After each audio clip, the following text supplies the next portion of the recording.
Sertleşme sorunu erkeklerin 50 yaşından sonra yaklaşık %40'ını etkileyen bir hastalık, bir patolojik durum. Tedavisi de aslında çok zor değil, çözümü olan bir hastalık. Birinci basamak, biz hasta başvurduğunda hemen gel tedavi başlayalım demiyoruz. Bir kere etiyolojiyi anlamak lazım, nedeni anlamak lazım. O yüzden hastanın ilk önce hormon profilini görüyoruz. Çünkü şunu biliyoruz, 35 yaşından sonra her yıl yaklaşık %3 oranında testosteron düzeyi doğal seyrinde düşüyor. Testosteron başta olmak üzere cinsellikle ilgili hormonları görüyoruz. İkincisi, sertleşme sorununa neden olabilecek kolesterol yüksekliği, trigliserit yüksekliği, şeker gibi hastalıkları araştırıyoruz. Eğer bize gelmeden önce bakılmamışsa. Bunları taradıktan sonra şeker, tansiyon, kolesterolün düzeltilmesiyle zaten %20 spontane iyileşme oluyor bu hasta grubunda. Bununla birlikte birinci basamak tedavi olarak sizin ereksiyon hapı olarak bildiğiniz hapları başlıyoruz. Bu günlük olabilir veyahut ilişki öncesi alınan formlar olabilir.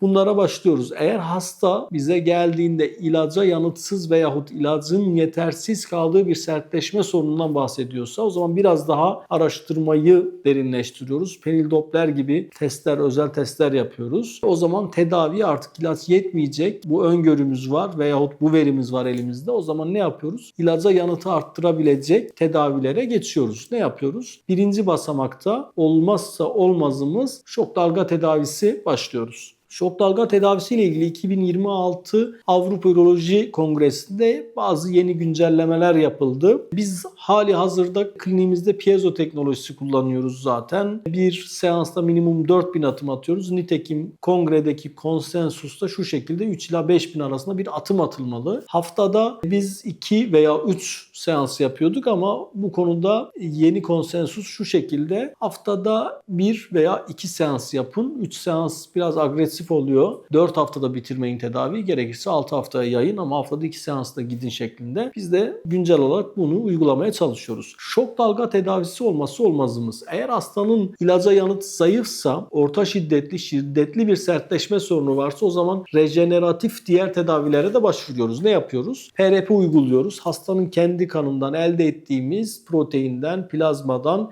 büyüme faktörlerinden zengin plazmayı penise enjekte ediyoruz. Bu rejeneratif, iyileştirici, gençleştirici tedavinin etkinliğini arttırmak için. Şok dalga tedavisinde amaç peniste yeni kılcal damarlar oluşturmak. PRP de bu süreci destekliyor. Başka neler yapıyoruz? Biraz daha agresif tedavilerde eksozom ve kök hücre tedavileri uyguluyoruz. Eksozomlar GMP laboratuvar ürünleri olan Sağlık Bakanlığı onaylı eksozomlar kullanıyoruz. Kök hücre olarak da genelde SVF, yani hastanın kendi yağ dokusundan elde edilen kök hücreler veyahut hazır GMP laboratuvar ürünleri olan kök hücreler var. Ağırlıklı olarak SVF uyguluyoruz. Yani yağ dokusundan elde edilen kök hücreleri enjekte ediyoruz penise. Bu kombine tedavi aslında tünelden önceki son çıkış diyebiliriz. Köprüden önceki son çıkış veya yanlış söyledim. Yani proteze gitmeden önce yapılabilecek bütün tedavileri yapabiliyoruz. Her hastaya yapmıyoruz. Eğer penil Doppler'de ciddi arteriyel yetmezlik varsa, ciddi venöz kaçak varsa tabii ki bu tür rejeneratif tedaviler uygulamıyoruz. Zaman kaybetmiyoruz. Hastaya maddi kayıp yaşatmıyoruz. Ne yapıyoruz? Hastaya bu durumu anlatıyoruz. Nihai çözümün protez olduğunu söylüyoruz. Bu hasta grubuna protez takıyoruz. Proteze gidebilecek hasta,